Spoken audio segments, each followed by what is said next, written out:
Bonjour Alain Commissionne. Bonjour. Vous êtes sur le salon pour présenter donc votre société qui s'appelle minedesavoir.com et notamment une plateforme qui s'appelle Emeraude. Emeraude, exactement. Donc parlez-moi un petit peu de cette plateforme et quels sont les objectifs. Oui, alors nous on a décidé de créer une plateforme, donc Emeraude, qui va permettre aux enseignants de créer des grains pédagogiques, des activités et de les diffuser avec leurs élèves. L'originalité, c'est que la diffusion se fait sur un mur social et collaboratif, exactement comme sur Facebook, où les élèves vont pouvoir compléter l'activité, le quiz, regarder une vidéo, composer une mind map ou des choses comme ça, mais aussi commenter, liker, aimer les différentes activités et retrouver effectivement les leviers du social pour l'apprentissage.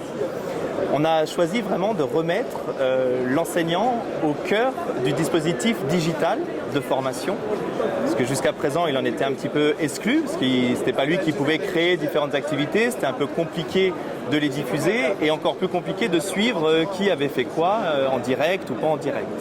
C'est vraiment notre principe, c'est d'utiliser des leviers du social learning ou des réseaux sociaux et d'avoir quelque chose de très très simple que l'enseignant va pouvoir prendre en main lui-même, de la création jusqu'à la diffusion et le suivi des différentes activités.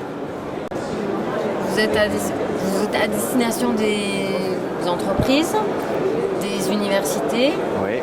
À l'université, il existe différents types de NT déjà, ou alors par exemple des plateformes comme Moodle. Vous allez au-delà de ça, qu'est-ce qui fait votre originalité? Alors nous, on vient du monde de la formation professionnelle.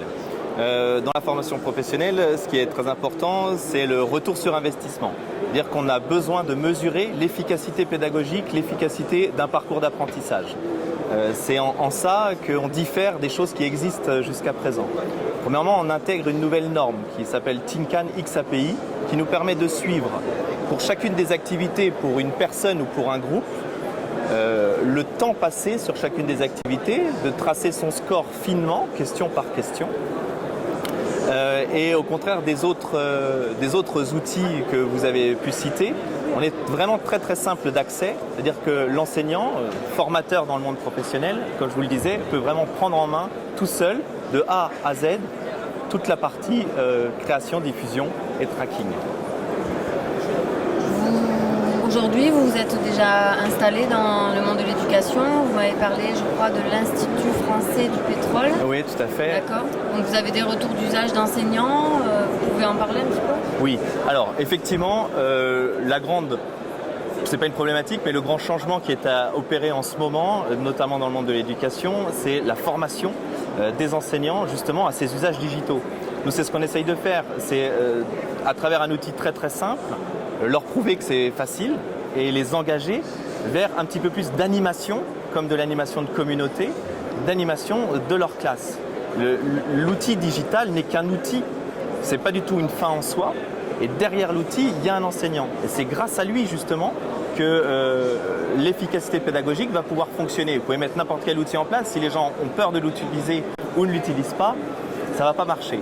Donc c'est exactement ce qu'on a fait à l'IFP School par exemple.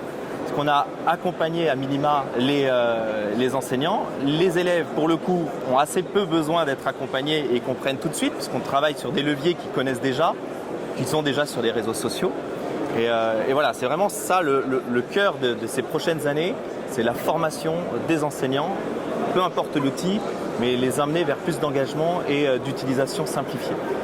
Merci pour cette présentation. Et je vous en prie, merci.